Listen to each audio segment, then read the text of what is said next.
Abdelhadi Alami, c'est une personnalité particulière, attachante d'ailleurs, avec un certain nombre de traits qui le distinguent. D'abord, un engagement, des convictions et, au total, un patriote dont la vie traduit bien ce parcours-là. J'ai le souvenir d'une émission faite en décembre 91 où j'étais présent. C'était l'homme en question de Zen, mais cependant pendant plus d'une heure et demie, il avait eu la possibilité de se découvrir en quelque sorte. Madame, Monsieur, bonsoir. Ce soir, dernier homme en question de l'année 1991, nous avons le plaisir d'accueillir Monsieur Abdelhadi Alami. Monsieur Alami, bonsoir. Bonsoir. Merci d'avoir accepté de vous prêter au jeu des questions et des réponses. Merci à vous. Questions qui vont vous être posées par Monsieur Nasserdine Lafrit de l'Économiste, de l'hebdomadaire L'Économiste, Monsieur Martin Sanchiz, publicitaire espagnol. Vous vous occupez au sein du groupe de communication Nunez et Martin de la promotion du produit touristique marocain sur le marché espagnol. Enfin, Monsieur Naïm Kamel, journaliste du quotidien L'Opinion. Messieurs, bonsoir et bienvenue sur ce plateau. Monsieur Alami, grand commis de l'État pendant une quinzaine d'années, vous avez quitté le service public pour faire du tourisme votre propre affaire.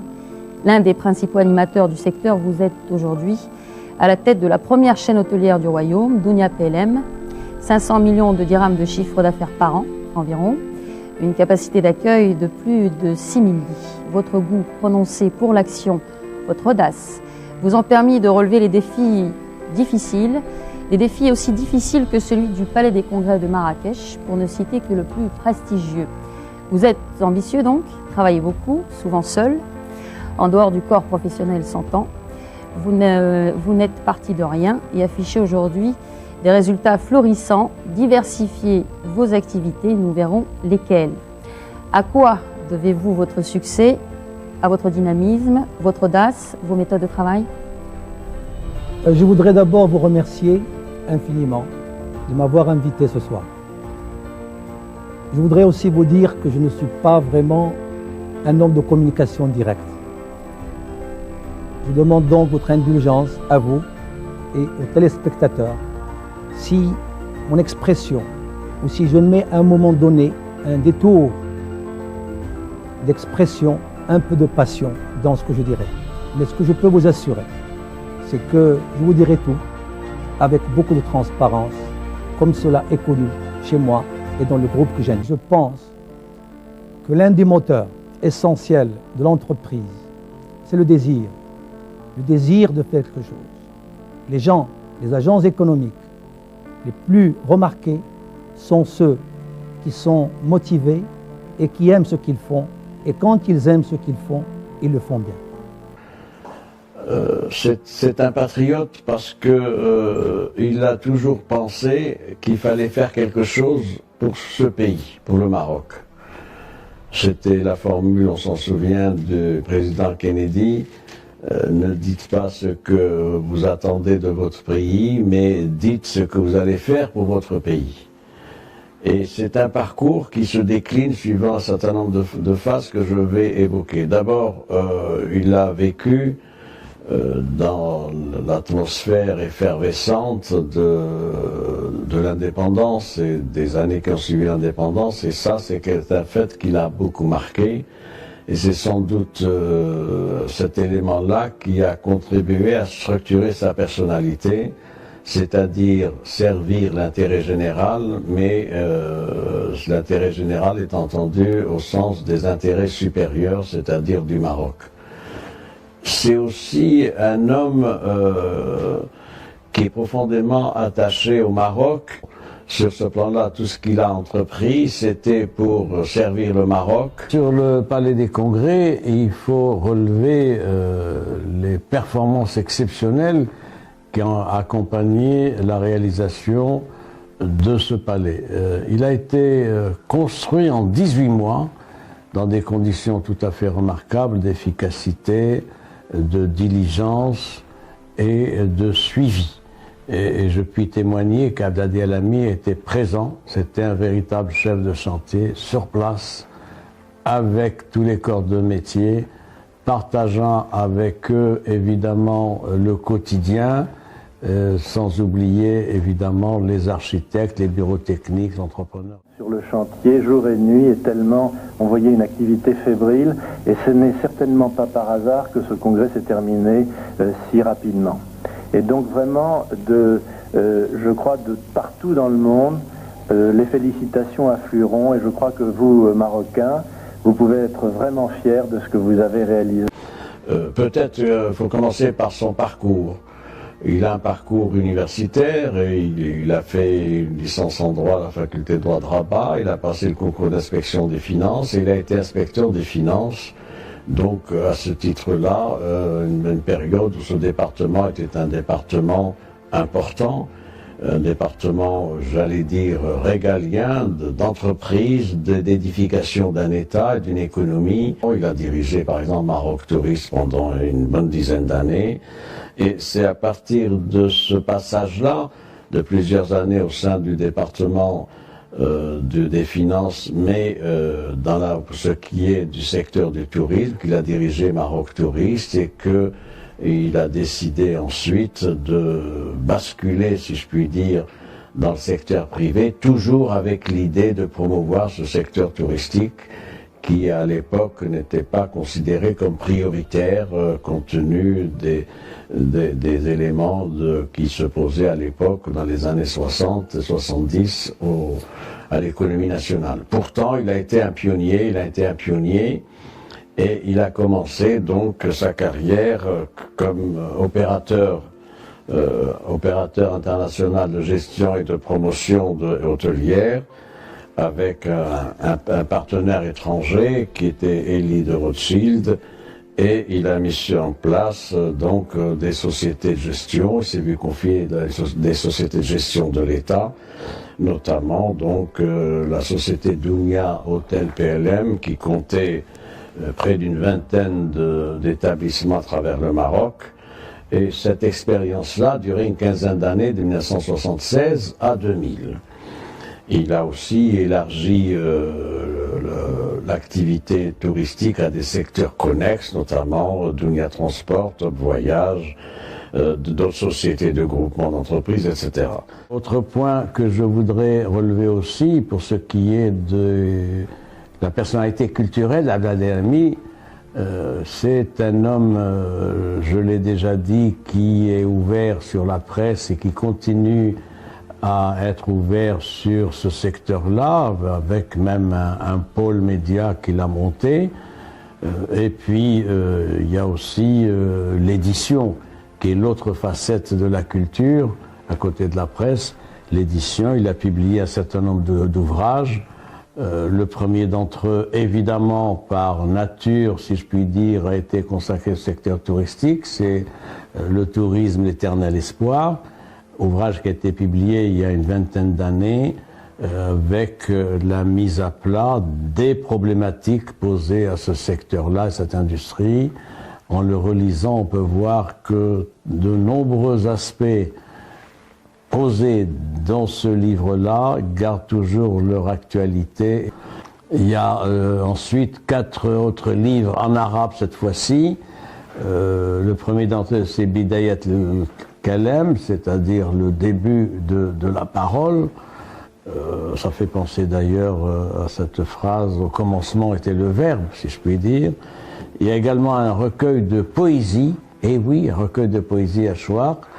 Il faut y ajouter Islah al-Qada dans un domaine intéressant, la réforme de la justice.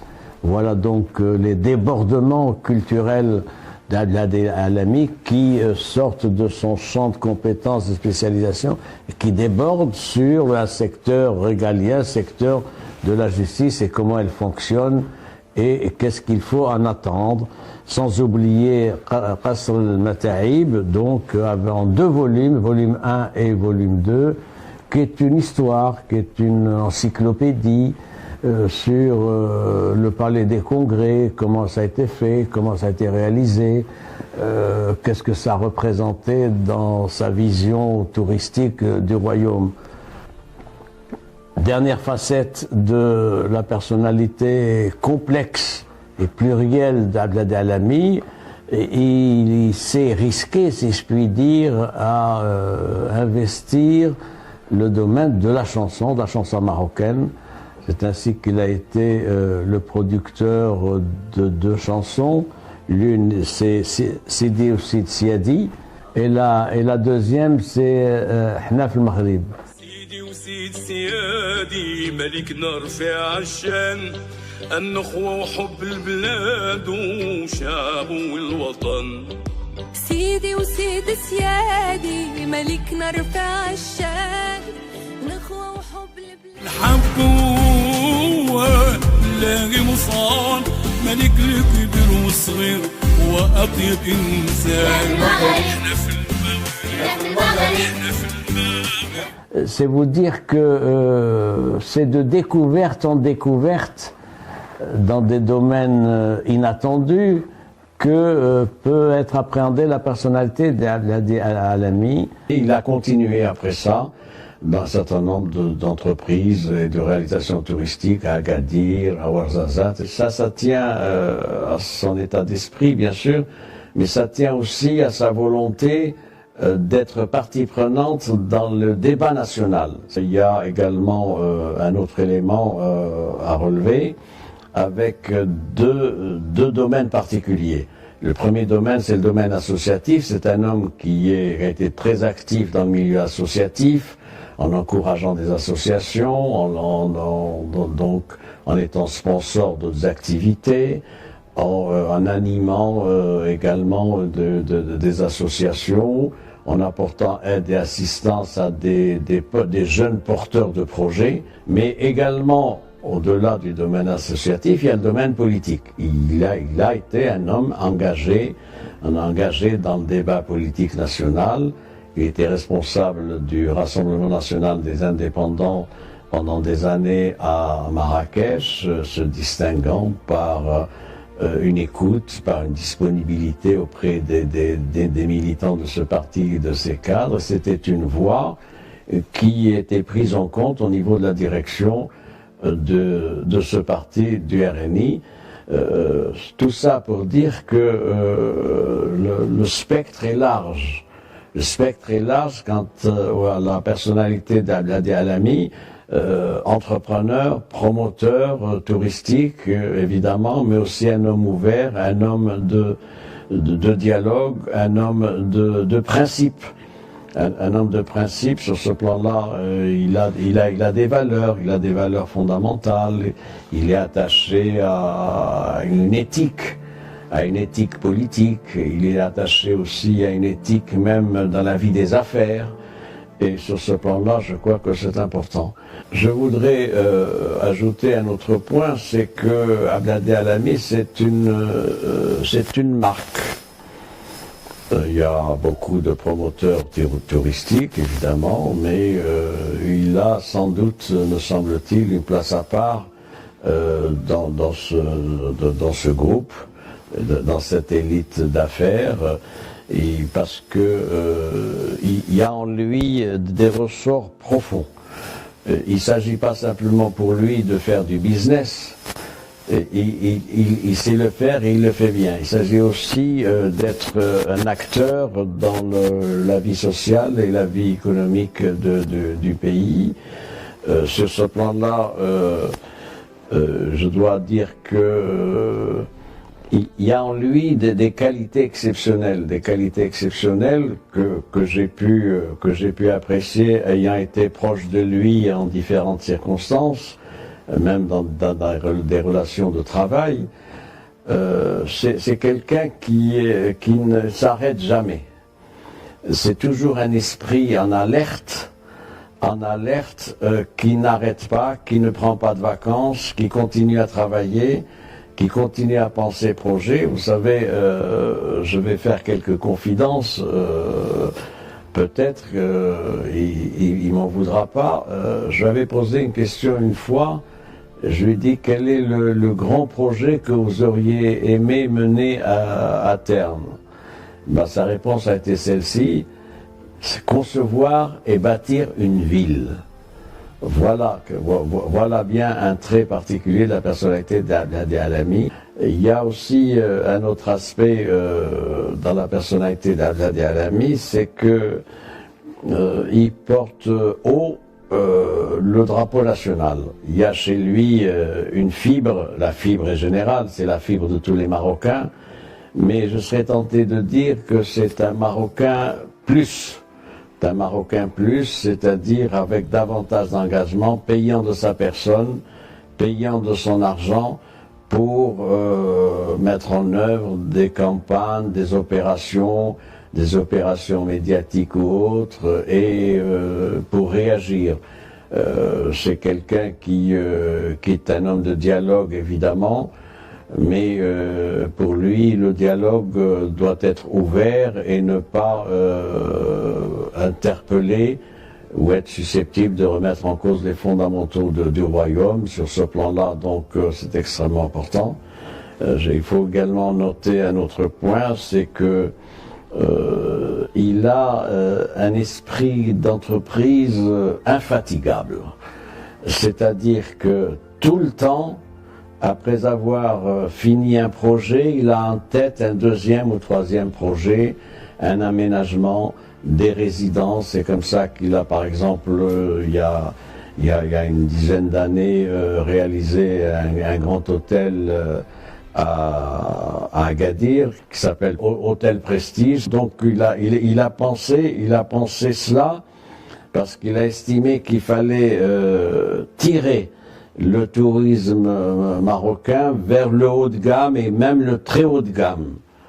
Il y a aussi le fait que c'est un homme qui est sur le plan humain, il est capable de sentiments, il est capable d'écoute. C'est un homme ouvert au dialogue. C'est un homme qui a le sens de l'amitié, qu'il sait entretenir. Et je crois que c'est quelque chose qu'il faut noter. Dans le panorama de l'élite touristique, si je puis dire, j'y reviens, il a une place à part, ce qui lui vaut d'ailleurs estime et considération de la part de ses pairs et donc des autres promoteurs, mais c'est qu'il lui vaut aussi de l'admiration de la part du grand public.